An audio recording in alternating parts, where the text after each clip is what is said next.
one of the pillars that Tommy, my ex-boss, stood on is you want to surround yourself with net givers.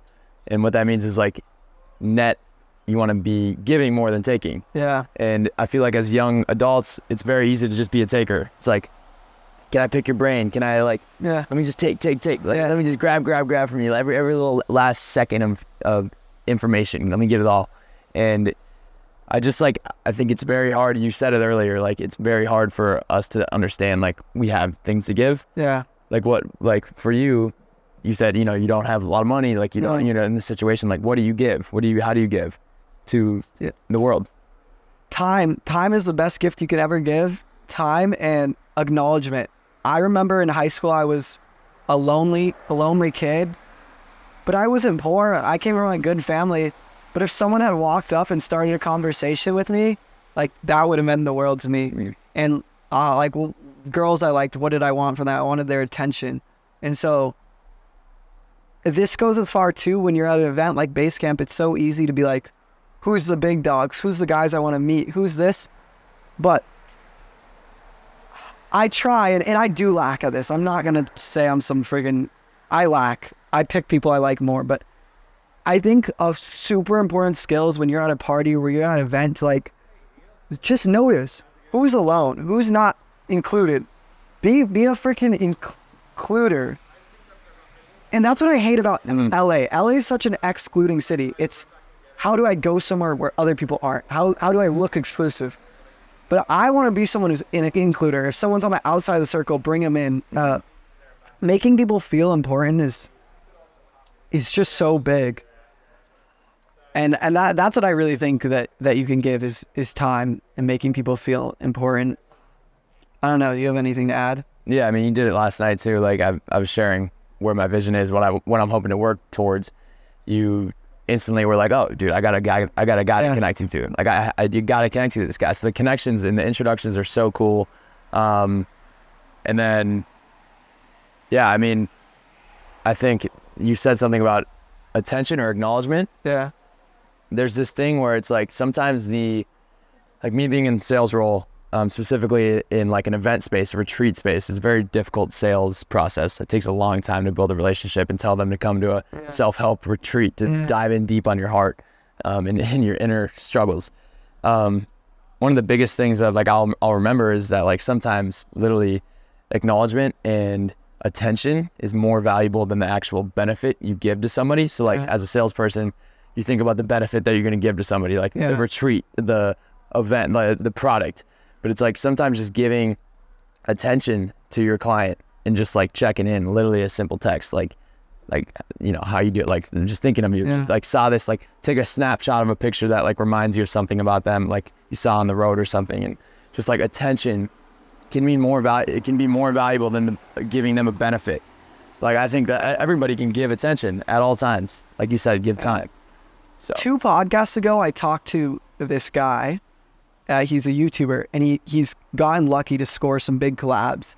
And he said, I asked him, do you keep in touch with any of those people you collab with? And he said, no, I don't want to bother them. Like they gave me this great gift of collabing with me, and I actually respect where he's coming from, because he's coming from like, I don't want to take more than I'm given. But I find so often, and this used to be a big flaw of mine, is that there's these creators, these people that have money or they have followings, and we treat them like they're untouchables.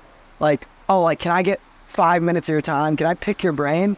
And it's like, you're not the only one treating them like that. Like, everyone who's not on their level is probably treating them like that. Yeah.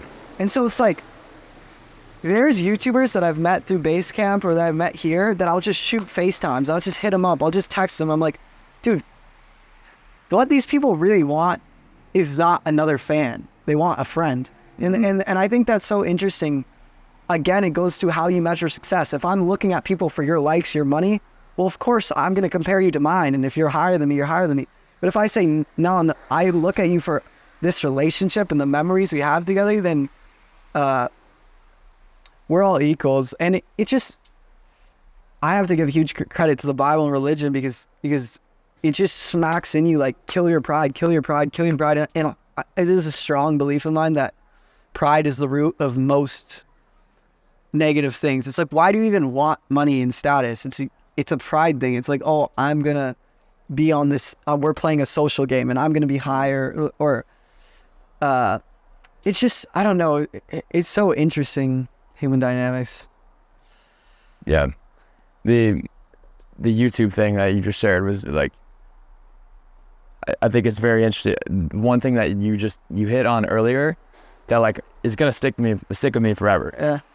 Talking about how like when you get that like 100,000 subscriber, or the Creator Camp boys get there, that girl that posted about them or whatever, and you by yourself when you experience that, like you can literally FaceTime somebody who's way ahead of the game, and you're in the YouTube game. They have hundreds of thousands of subscribers, but if you FaceTime them and they celebrate their experience with you, like they probably are just looking for somebody to celebrate their experiences, and they're like, because they could be in that lonely state of like, damn, I just hit this milestone, but who can I tell? Who can I talk to you about? It's like literally you can give people in that way by just literally just asking them, like, you know, or like just learning about their celebrations. And then the last thing I want to touch on this is probably one of my favorite things I've learned this year. Yeah.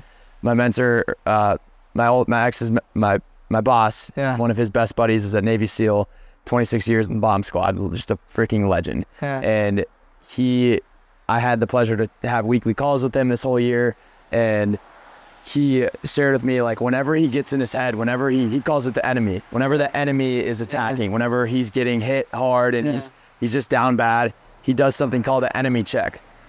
And what that means is he realizes when he's getting hit by the enemy, that means other people are getting hit by the enemy. Especially like people like you and me, where we do this work all the time, where we're literally waking up in the morning doing the work so we can beat the enemy. But like the enemy still hits us. We're like, damn, like imagine our friends that aren't doing the work. They're definitely getting smacked by the enemy. So when the enemy's hitting you, you do an enemy check, and you literally call somebody else and you just check on them to see if the enemy's hitting them. You don't say anything about you, and then all of a sudden takes you out of the perspective, takes you into their perspective. You're of service, you're giving value, and just like that, you're out of your own head.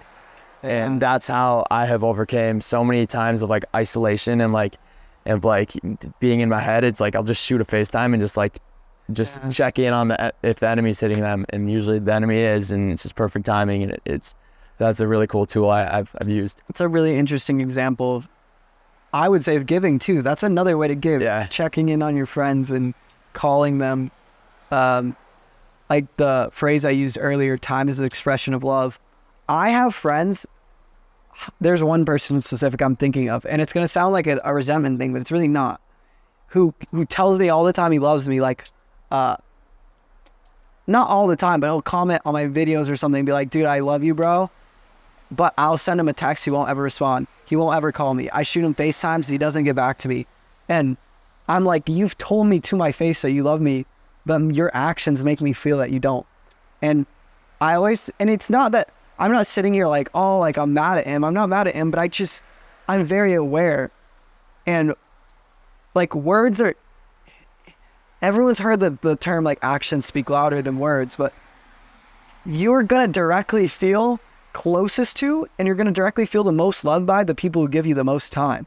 It's the truth. And so that's why I try to be someone who calls my friends. I try to say, oh, even if I'm deep in work, I can lose my flow and answer this call, because I'd rather be remembered as someone who answered a call than someone who was super productive. And that's like, and it's because it's thinking from that perspective of love.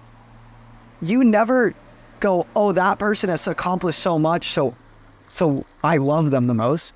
You go, that person like gave me so much of their time. Like you think about your parents, even just the idea, I know not everyone loves their parents, or they've had abusive parents, but why do you think in 90% of situations people love their parents more than anyone else on earth? It's because they sacrificed their entire life for you.